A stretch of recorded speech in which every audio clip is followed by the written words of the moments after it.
welcome to the Latino Vote Podcast, coming to you live from Las Vegas, Nevada, the Campaign and Elections Read Awards. We are here with literally thousands in the audience who have came to see the Latino Vote Podcast. I appreciate y'all keeping it down out there. There you go. Thousands of people here in the Aria Hotel, Mike Madrid. Have you been to the Aria before? I've never been to the Aria Hotel, but I will say this: if there are any doubters that you hear only the facts and the truth on the Latino Vote Podcast, you probably just had them dispelled with this notion at this moment. So thank you all for coming. Thank you for those of you that have been listening in. As most of you know on the podcast, Chuck handles most of the Democratic side of the messaging and discussion. I handle the Republican side. We've been at this for 30 years working with this segment of the votes. It gets pretty heated. We don't agree on any policy at all, but we are genuinely committed to the community, and that's why I'm excited about not only being here at the Read Awards live, having given this podcast, but the panel that we've got assembled today. Yeah, Mike, and I appreciate for all of you who had never met Mike Madrid. I'm curious, who had never met Chuck Rocha, how many of y'all actually thought I was the Republican and he was the Democrat with them little sissy shoes that he wears? But I am, in fact, a Democrat and he is the Republican. Let's make sure we're clear. We're honored today to be joined by two of our friends, one from Univision and one from Telemundo. Now, my idea was to have a mud wrestling competition, but I got outvoted. So what we did instead is we're going to talk about the way Spanish media and about the way Latinos consume information. Because this is actually going to be a podcast where me and Mike help y'all figure out some secrets that we know about how to get to the Latino vote. So we're literally going to be explaining to white folks how they can take our job. So the second thing we're going to be doing is introducing, we're going to start with you, Martha, from Univision, then we'll go to Romero. I'd love for you to introduce yourself and tell the folks what you do, because I'm not going to do justice to your big title that I saw a while ago on your 3 different business cards. Hi there, so I'm Martha Salazar. I'm with Univision, Televisa Univision. I am a director of agency relations, and basically our job is to evangelize for the Hispanic voter and just let the parties, campaigns, candidates know the importance and value of the Hispanic vote and what it means for them to get their candidate or whatever their ballot passed and counted. My name is Romero Lopez. I am the Regional Vice President of Sales for Telemundo Las Vegas, based here in Vegas, and now most recently assigned to the markets of Sacramento and Fresno. I've been here in Las Vegas for the last, this is going to be my 13th year. So I've seen a lot of growth and opportunity of where the market has been going, especially when we're talking about political revenues streaming into this market and the growth potential that this market has had, it is experiencing still to this day. My responsibility is primarily to make sure that we generate enough revenue to meet our operating plans for the station, and now I should say multiple stations, again with Sacramento, Fresno, and Las Vegas. And Mike, I think we wanted to get started by kind of giving a little bit of the lay of the land. Well, look, I think the biggest question surrounding what's going to happen in 2024 is, can the Republican Party continue to build on the successes that we saw? I don't think we're surprised much at all. Donald Trump gets about 37% of the votes. That continues in what was otherwise a remarkably good year for Democrats or a remarkably weak year for Republicans, depending on your perspective. That seems to be established a new baseline. And most of that movement has happened in specific areas of the country, but it is beyond country of origin, it's beyond generational splits, it's beyond educational differences. And what we are questioning now is whether Donald Trump, if he's the nominee, is able to continue to build on that number, that 37% number, which is, it's not as high as it was with Reagan hitting 40%, or when I was doing George W.'s stuff, when we hit 40 or 44%, but it's towards the top end of the standard range. And then, of course, Ron DeSantis comes onto the scene where he's overperforming not only with Cuban voters, which is expected, right, dramatically overperforming, but he's winning the Puerto Rican vote, and he's winning the Mexican-American vote, he's winning the Venezuelan vote. This is really the first time a Republican has put up these types of numbers.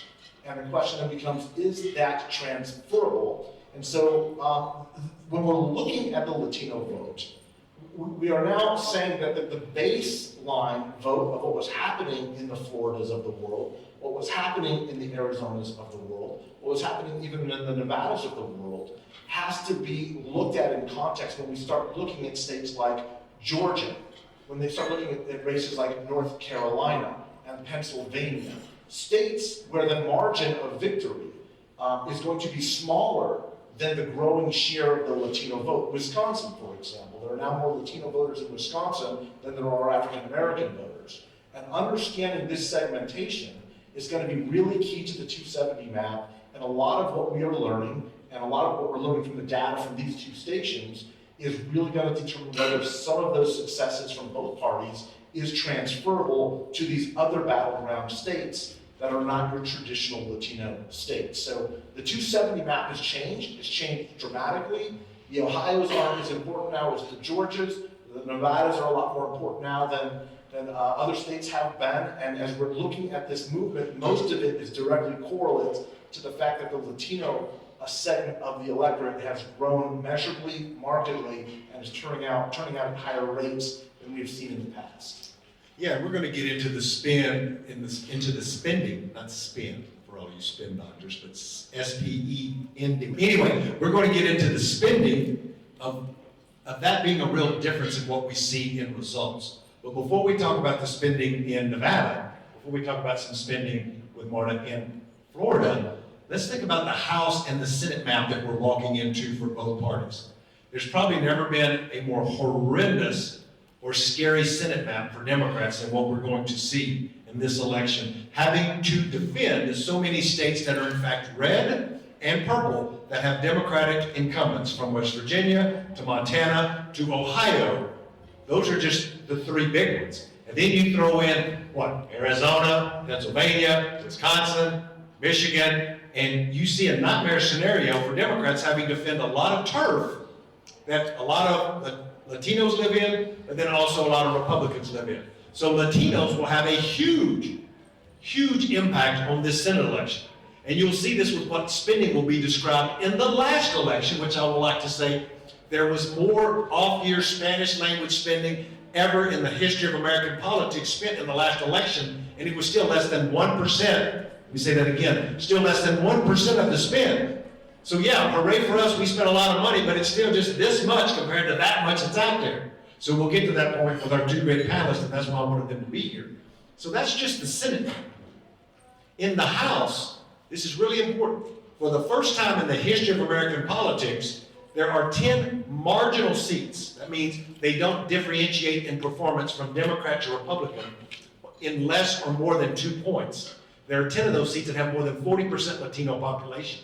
Starting in Miami, Florida, with Florida 27, going over to Texas 15, Texas 34, going over to New Mexico 2, going up to Colorado 8, looking over to Arizona 6, and then the three big juggernauts in California that were all won by Joe Biden that are currently represented by Republicans, which is California 13, California 22, and California 27. Yes, I do this for a living. They're memorized. This is where I live. These are the Mexican seats, so me and Luis and the team are out just trying to get those 10 campaigns. But those will determine who will be in charge of Congress, and Latinos play a huge part of who's going to win that. So talking to Latinos and reaching them in these places are complicated. That's why we've asked two experts here to talk about what they have seen. I'm going to ask the first question of Telemundo about the state that we're in here in Nevada with my brother Romero. And Romero, the question is, I've been running campaigns for 32 years, and I spent a lot of time going back to my steelworker days in Las Vegas, where it used to be the only place big enough to hold our annual convention because we needed 5,200 rooms.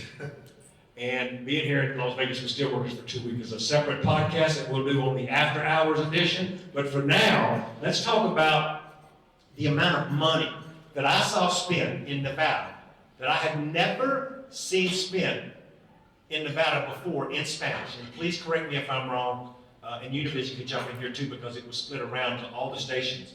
But I saw over $10 million on TV alone in Spanish that was spent over an 8-month period, which was also earlier than I've ever seen it done before. And did I have those numbers right? And what was that impacting your state, Romero? Yeah, you're right about around there, yes. The impact in our state, basically in the airwaves, it was just all political, all advertising. I've been here in the market, as I said, 12 years, this is my 13th year, but over the years, the amount of expenditures that have been here in this marketplace have just been significant. I would estimate, Chuck, that it's probably around 250, if not 350 million total which Hispanic ended up, it ends up around 4% of the total expenditure. This past year, we ended up experiencing about 11 to 12 million on just pure Hispanic revenue. And we command about a 50 to 55 share of audience here in this marketplace, so we just kind of give it the 50-50 split with our Univision, Univision affiliate here in this marketplace. But definitely, eyes were on this state, and I believe both, at least the Democratic side saw a lot more of an importance, obviously, with that Senate seat in contention, and there was a lot of pressure, and it was a significant amount of expenditure that I think definitely carried Cortez Masto through. Let me ask you a follow-up before Mike asks the Florida question I know he has for Univision, is that, in that spending that I saw, was I in fact, from tracking this, and we did some independent expenditure work, I was tracking the daily buys, am I wrong to think that Democrats outspent Republicans in Spanish media in Nevada 2-1? I would say so, yeah. And the Democrat won? Yes. Well, and she also went early. That was the whole key. And she's never gone as early as she did. She did, the senator. President. And she stayed on air, but it was actually S&P that did most of the spend. I was going to get to that point. Yeah. Mike, you ask your question, we'll get to the S&P. Well, look, I think we're getting onto something that I think is really important. And again, as a Republican's been running races since the early 90s and worked with the RNC way back in the early New Majority Project. We've always talked a big game about showing up, and sometimes we throw a few 100,000 here, a few 100,000 there. The 2020 cycle and the 2022 cycle were fundamentally and foundationally different. Now, I'm not saying that spend needs to get to where it needs to be, but Martha, I'm hoping you can share with us a little bit about what happened in the one state where the red wave did materialize, which was Florida, and where Republicans dramatically, not marginally, dramatically overperformed with all segments of the Latino vote, primarily because of that investment. When you do show up, you do get the results. And let me be really clear, Republicans have been very, very afraid and very reticent about the Latino vote for the past 30 years. I can't believe I've been doing this for 30 years, but like when Chuck said that, I started doing my math and realized, yeah, I'm younger looking and better looking than Chuck, but we've been doing this for the same amount of time. So if you could talk to us a little bit about the investment that has gone on in Florida and why that made a difference from what maybe you were seeing in other parts of the country. So in 22, the Dems collapsed. The whole messaging with them just collapsed in 22. The Republicans in Florida have done an incredibly great job of actually having a year-round brown game. And I mean, if you take a look at Rick Scott, you may like the guy, not like the guy, but he's been very involved in the community. You take a look at DeSantis, is doing an even better job than what Rick Scott did.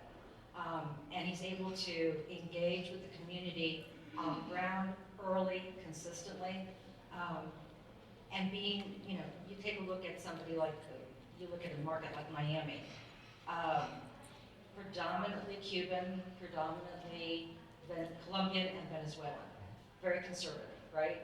But even though Florida may be red at this point, Miami is still purple, even with all that. But the messaging, he has been doing a very good job, or he did a very good job in 22, of spending proportionately to the market, as opposed to, just throwing a couple. And was that different than you were seeing maybe in other parts of the state? Because the Republicans were also investing very heavily in the Rio Grande Valley. And even though they may not have won all those congressional seats, they closed the margin dramatically. They did. That's the first time they've actually gone into the Rio. Right. Well, since I was doing the Bush stuff in 2000 was last time, but that was 22 years ago. Right. Yeah, that's exactly right. So the bottom line is, when Republicans aren't afraid and go make the investment early, even if they may not be winning, they're closing the margins enough to make them competitive. Absolutely. Quite honestly, the Democrats did not message to Hispanics. They did the bare minimum, and the result was they lost. But I think it's also important to push back there a little bit to say that they collapsed in Florida, that there was a decision that you could see that was made, and all of us in here have been in those rooms. I keep forgetting I'm in a room full of other folks that do what we do, Mike. Is that I don't know if the strategy was wrong, but I think we'll read what happened, right?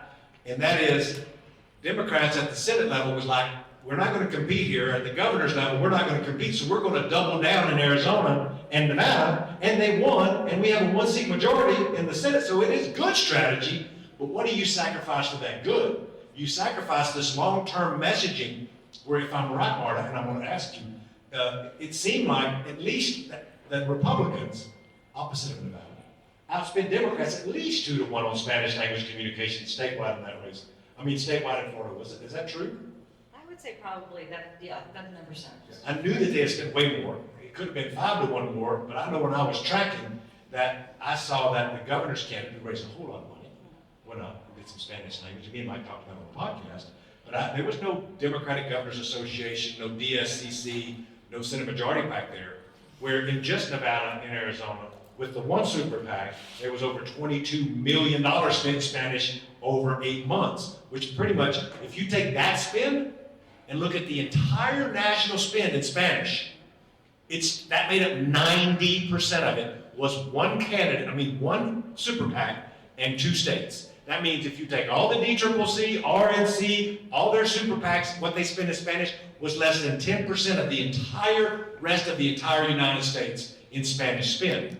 So when you look about, well, Chuck, how do you get the Latino vote? Are they trending right? Or are they trending left? Well, the one thing that we've known up until this cycle is there was just not a lot of money and resources put into reaching our community, Mike. Is that not fair to what we've been saying? I think that's the bottom line, and it's obviously a mix. Spanish language is more than just symbolic, right? I know a lot of consultants are going, yeah, but how many Latinos speak Spanish or know Spanish? What I will say is this: when you make that investment, that symbolism reaches far, far beyond just the Spanish-speaking dominant community, and it makes for substantive differences. I can say that for having done this for 3 decades. It just does, it just works. It's where you begin your program and kind of build off of that. And what's nice now, we're talking about this a little bit beforehand, it's great to be able to sit down with Telemundo and Univision to sit down about a multi-language strategy now, a multi-platform strategy. And their teams really understand that nuance the way that maybe they did 25, 30 years ago when you had hair, right? It's just changed. It's just changed. There's a nuance to the market and understanding that there are these different segmentations and different ways to over-index. Latinos over-index on mobile. It's a decidedly younger constituency. It's more recently migrated. There's all of these things, college educational differences. The gender gap, by the way, is larger in the Latino community than any other racial or ethnic group by a significant margin. And you see that in voting patterns. You see that in voting behavior. And to be able to sit down with the demographers at both of these stations and actually have this type of political discussion is unique. It is different, and it is making a difference in these races. Let me ask both of you the same question, and we'll start with you, Romero. Is the electorate has changed from the Abuelitas watching Univision or Telemundo every evening. And they do. And they're watching their news, they're consuming. Tell me the other ways that each one of your networks are using a multi-platform to reach voters other than just buying the 30-second commercial. Sure. So we're now having to have a digital platforms, OTT, with the NBC Peacock and Spot On opportunities. Those particular mediums are helping us out when you combine those with obviously the power and the strength of our network, Telemundo and its programming, and all the other sub-networks that we have and cable channels. It's been a great way to cover practically every single avenue to a certain degree. But yes, digital is where it's going, because the Hispanic population, especially here in Vegas, definitely consumes a lot more medium through their mobiles, through their digital platforms, basically. And Marta, are you seeing advertisers want to take advantage of that, or are they still coming to you just wanting the 30-second Spanish ad, or are you driving them towards your new app and the new technology y'all are developing? So let's start with the new, the 22 voter turnout data, right? So I think we have 5 states right now that are out. Pretty much all of them have shown that the biggest increase in growth was with the younger demographics, 18 to 34. So the younger voter, the younger audience, Hispanic or non-Hispanic, still have the same interests. Music, sports, celebrities, that kind of thing, right? So you take a look at something like Univision and you look at the programming. We have all the music awards, the major music awards on our broadcast, on our digital platforms. On our digital platform, we have VIX, which is our first ever all Spanish, in Spanish, original content platform where we have sports, where we have news, where we have novellas. It's not just for abuelitas anymore. It's the younger audiences are looking for programming that they want to watch, and we have all of that to show them and to offer to them. And so, Advertisers who want to sell things to our community are utilizing all of this, whether it's the VIX, whether it's online, whether it's Peacock, like all the things. And this is not a podcast to say one of these networks are better than the others, but if you take these two networks together, you can reach about 99% of all Hispanics in the country in Spanish language. That's why we're doing this exercise. In big places like New York and Miami, there's a few other smaller stations. But if I'm trying to sell you a Toyota pickup truck, I bet they're buying every avenue that they could to reach our community. And please tell me if I'm wrong, but do you see political advertisers being as intentional about that or not? I think that this past election, we did not see that as much, honestly. And I think because we're in a transformational phase as the way our audiences are consuming and specifically speaking to this market, it's something that we're seeing a shift. And honestly, it's something that they probably will need to explore come 2024 and anything moving forward after that. It's not just about what you're seeing on the 30-second spot on air over the broadband airways. It's more now about the digital platforms and how we're being able to consume media a lot more differently. So it's going to be an interesting election next year, but I do think that taking advantage of those platforms is going to be very key to reaching every eyeball they can. I'll just say, one of the real transformations I think I've seen on Spanish language mediums is again, the market that you guys have been able to identify on these digital platforms, because it used to be you had to buy these really big inefficient spends on broadcast.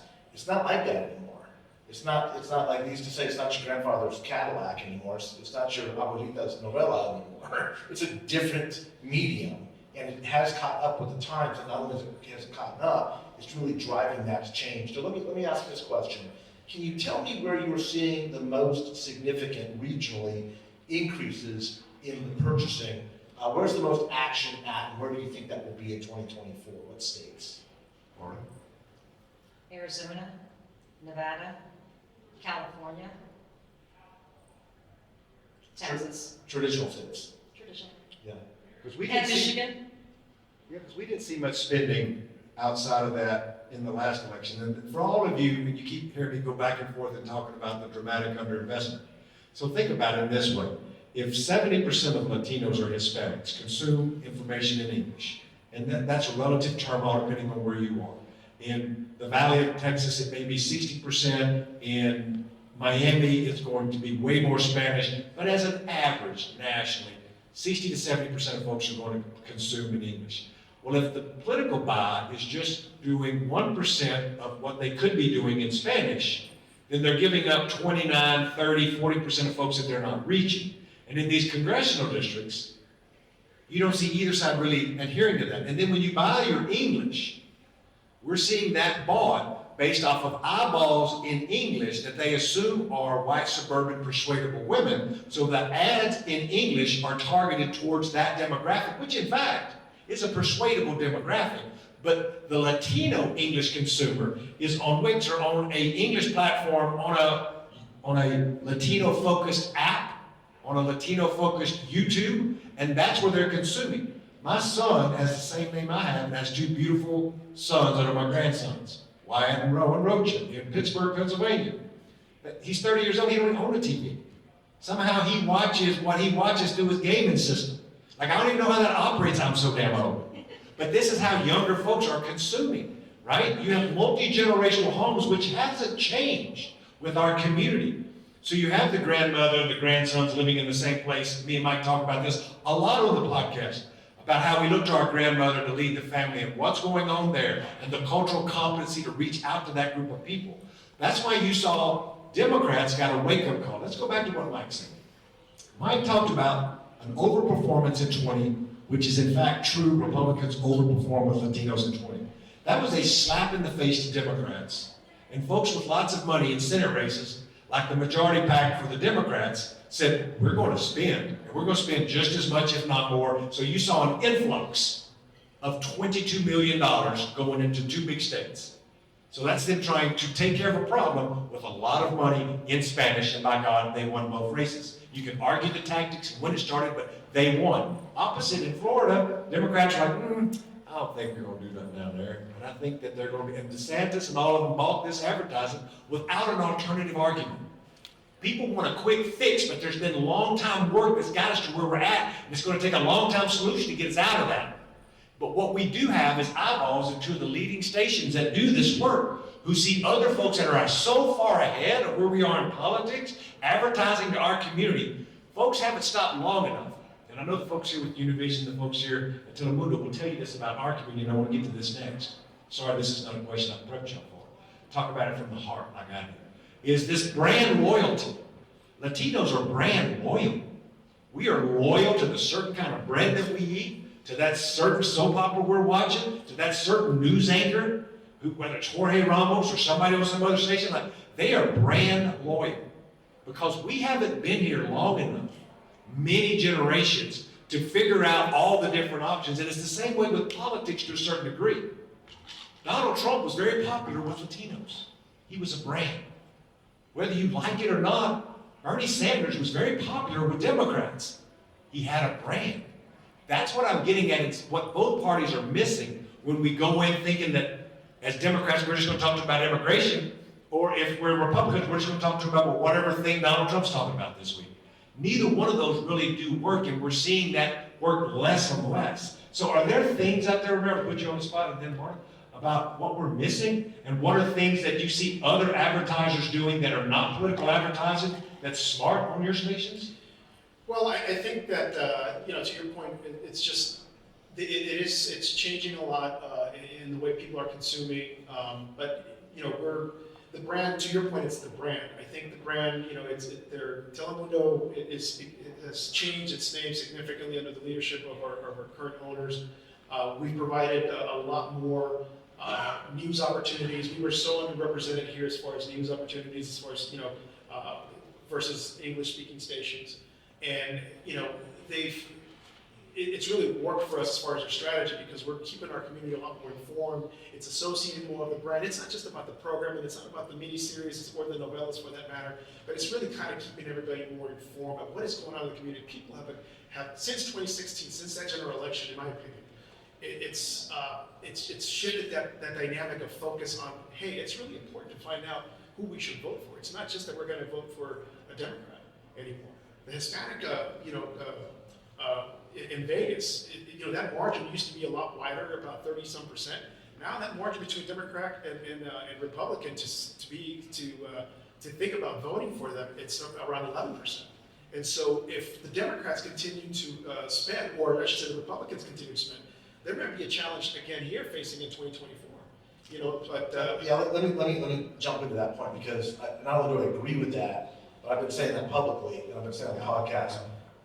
When we look at the 2020 cycle, the 2022 cycle, and you look at the 37% Republican baseline, and it's a new baseline, by the way. This isn't a swing vote, that's a baseline. It's a floor, but it's also a ceiling. If Republicans made the right investment, every metric I've been looking at for decades now suggests that the real baseline should be sitting at 40-41%.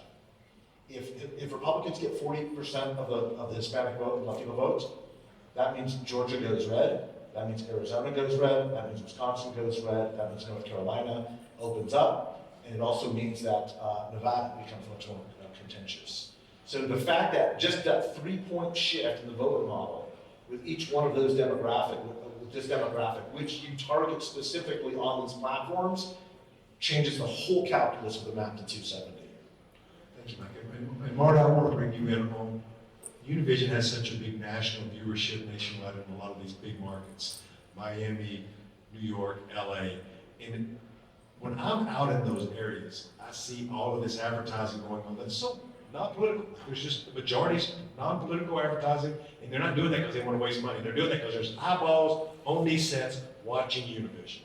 And so what are you seeing those folks do that it's working for? Are they buying the commercial and then they're going and buying the digital to reach the younger folks? And are they doing things in the community as well, but what are the advertisers doing on Univision that you think that could teach us political folks something about advertising? So I would say it's probably a little bit all of the above, All right? the above, right? But I think what happens is that both the Dems and the Republicans kind of go down this rabbit hole. Everybody thinks that immigration is probably the top, issue, important, thank you. But if you take a look at Florida, for example, environmental, safety, just like, the magazine, Celebrities Are Like Us, they also eat at restaurants and blah, blah, blah. Hispanics are just like non-Hispanics. We have issues other than immigration. For the most part, if you're voting, you're actually already an American citizen, right? And so immigration really doesn't matter to you that much. It's important, but it's maybe 10 as opposed to 1 or 5.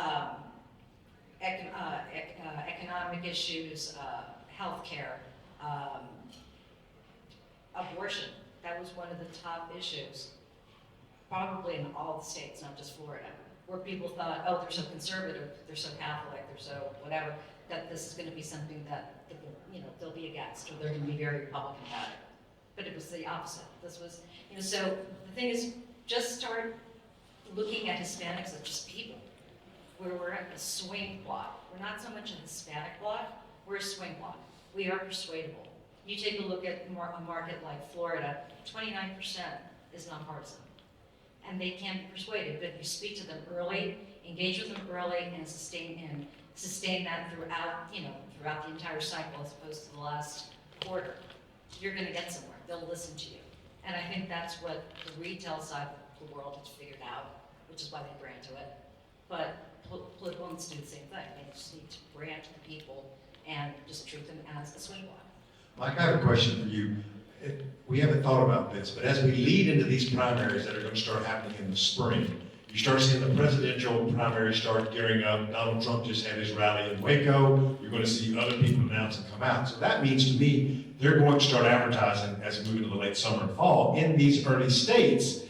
Do you think that will have an impact if we have no primary in the Democratic side? We're not spending money as early, and if they're trying to court a Latino vote in those primaries, where again, there's no alternative message, will that have an impact? I think the smart strategic move, and I'm not sure if this will happen, but I think it could, is if the RNC actually made the investment as opposed to the individual campaigns. I mean, look, the truth of the matter is there are not a lot of Republican operatives that are eyeing this segment of the vote as a key to their path in a Republican primary. That's just the truth. But the party, with higher Latino turnout in an environment where that's the only discussion happening, can bring those Latinos into the Republican fold. Again, we're talking about the margins, 1, 2, 3%. And the likelihood of any voter who votes in a partisan primary, in that primary, them staying with that party in the general is exponentially higher. So going into a state like in Georgia, going into an Arizona, going into a Nevada, is just not that expensive in terms of an investment to get the return back. I saw this tactic used multiple times in the 1990s in California, and it worked like a charm. Have the rest of the Republican operatives or folks at the RNC figured that out? I don't know, but you're asking the right question. These are smart people. They haven't made those kinds of smart decisions yet, but they also haven't really had to. And the math has just changed. So while I don't see the candidate campaigns doing it specifically, I do see a smart move for a fraction of the return they're going to get from the party infrastructure itself, either the state parties or the national party. Let me tell you a little bit more about the Spanish language buy that we saw in the last election. It may have been the biggest and still just 1% of the total spend, but let me tell you a little bit more about it that won't shock you, or I hope it does shock you.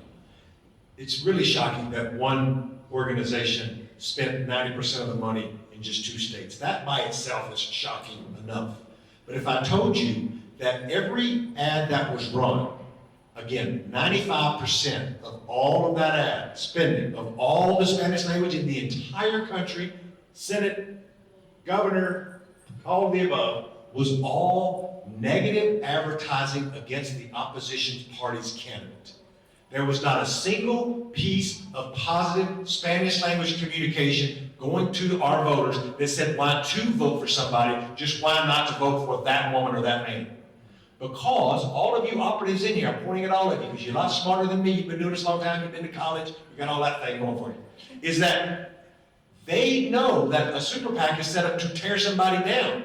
All of this spending is coming from a super PAC, and that's good. It worked. We won. Democrats won Arizona, Nevada. But the campaigns themselves didn't spend hardly any money telling our community why they should vote for a Democrat or for a Republican. It was just the same nasty ad against that politician with some oppo research in Spanish that looked a lot like the English ad, and it was the same oppo that was just run in that marketplace. And does that land and does that work? Absolutely it works, so they wouldn't do it. But to Mike Madrid's smart point, it's the margins. It's the folks that you're missing. It's giving somebody some reason to vote for something than to vote against something. We're missing that. Then you couple in when they're targeting our community in English and they're not making a separate ad for the English that's focused on the Latino community, run on that Univision digital channel or run on that Telemundo channel in their English platform setting. That's when you start getting that 2 and 3% back, right, Mike? Well, not only that, but positive ads work far greater, to much greater effect with Spanish speakers than it does with English speaking audiences. For a couple of reasons. The first, again, a lot of it is just a function of demography. As younger folks, these are people that are much more optimistic, naturally optimistic. And by a wide measure on every poll you can ever possibly look at the Hispanic sample of is the country moving in the right direction or the wrong track? Do you think that the future is better for you or will it be better for your children? Are you optimistic about tomorrow? By a factor of 4 or 5, Hispanics are far more optimistic about where the country's at and where it's going. That's where you message into that. You message positive. It's like the old days. Now we start with negative, right? When we were younger in the business, you would introduce your candidate. You can run a longer pro-party, pro-candidate message and build that base, that bulwark against the incoming attacks in a way that you can't do in English-speaking mediums anymore.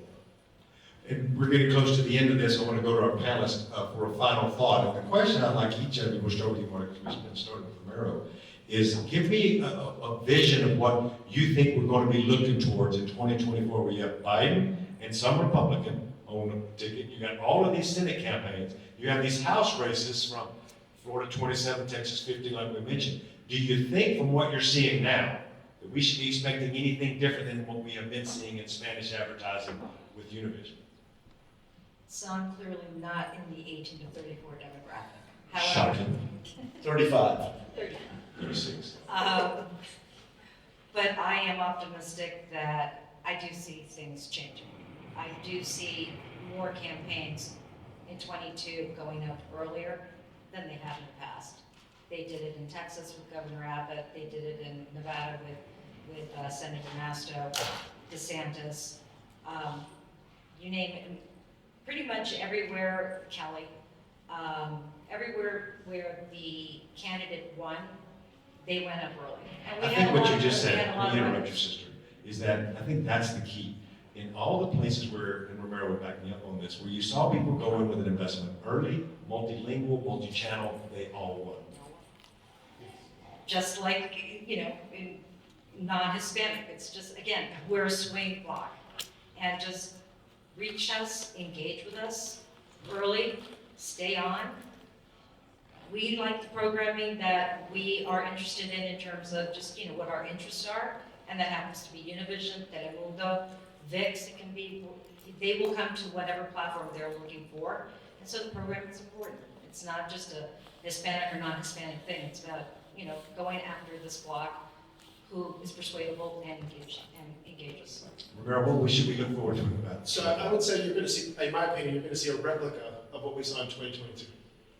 To your point, Chuck, I think that there was not a whole lot of campaign strategy for the candidates. It was more of a tactical approach. I would say, from the Republican side, on the PAC side, a lot of negative ads were here in this airwaves. You really hardly saw anything. Massive did a great job as well, obviously, for her campaign. But she definitely started early. I think that's one of the biggest things that I think it was in favor of for her. But I think it's going to be another battleground state for 2024. I see probably similar revenue levels that we're going to be experiencing. It's going to be a presidential year. Another senatorial race with Jackie Rosen. I think that it's going to come down to the nitty gritty. Las Vegas, in my opinion, the major issues is obviously they've associated success over the Trump administration when he was in office. Since the Biden administration has been more of inflation, economic situation, education. These are some of the issues here locally. Inflation, economic inflation, education. And, but again, to answer your question, I think it's definitely going to be another very active year next year. Mike, what's your closing thought? Let me just say, thanks again to Campaigns and Elections for making this panel possible. And good luck to everybody with the Reed Awards tonight. This industry is changing. This profession is changing like the market is changing. No surprise, I think, to most of you, our industry is a little bit of a lagging indicator. A lot of other industries have already figured this out, but the math no longer works. It used to be, again, when Chuck and I were doing this very aggressively a couple decades ago, you could skirt around the Hispanic vote. You could try strategies like dramatically increasing the share of the white, non-college educated rural vote. I guess you can still kind of try that, but every year you do that, it gets harder and harder and harder. Leaning into this vote, learning about it, understanding the nuances of it, and also meeting a lot more Latino strategists here at the conference than I've ever seen before is extraordinarily helpful. So let me just say, the terms like the sleeping giant no longer happen anymore. Latinos are a critical part of winning the House for both parties, of winning the Senate for both parties, and winning the electoral map to 270 on the road to the White House for both parties. It's unavoidable, and I appreciate all of you being here. I'm looking forward to answering some questions afterwards too. Yeah, and I want to thank Univision. I want to thank Telemundo, Romero, Martha. I want to thank you for being here. I want to thank Campaigns and Elections for making space for this kind of a conversation. It's not lost on me, and a lot of you know me well enough to know that I call out the need for diversity in consulting. And it starts with stuff like this. There's a lot of white folks in this room who helped me a lot start this firm 12 years ago, who have been my friends, my mentors, in Campaign and Elections, and L2 for that matter, who's a sponsor of the podcast, has really made space for young Black, brown, multicultural operatives so we can have these conversations. And I think it's important for us to recognize that. As much as I call out white consultants, we should also recognize white consultants and white groups who are helping us make space for this kind of conversation. Democrat, Republican, Independent. I think that's really important. And in my long tenure doing this work, I've seen a lot of changes. And a lot of changes are going to continue to come down the pike, but it comes with having an open conversation and dialogue around what me and Mike's created. I mean, this is a dream that me and Mike came up with, that we didn't think anybody would want to listen to my ass or him talk about this stuff in this much of a detail. But there's so many people that are tuning in and listening and wanting to be a part of the conversation. The average age of Latino in America is 26. We're the majority in so many states now. It's changing the way we do electoral politics. It's going to continue to change the way that we do this work. I want to end this by recognizing Ken, our production team, recognizing the Solidarity team, recognizing our production teams back in DC that cut this up, and recognizing all the folks who have been on our show. Good luck to everybody tonight at the Reed Awards. I do appreciate all of you not rushing the stage when we're done here today for autographs or any of that stuff. We are really trying to keep this on the down low. And also, don't forget to tune in, like the podcast, share the podcast, tell your friends about it. Stay tuned for the after hours. Become a Patreon member. Make sure that you're telling your friends and neighbors and even your crazy uncle who votes Republican from time to time. This is Chuck Rocha, Mike Madrid on his behalf. Thank y'all for being a part of the show.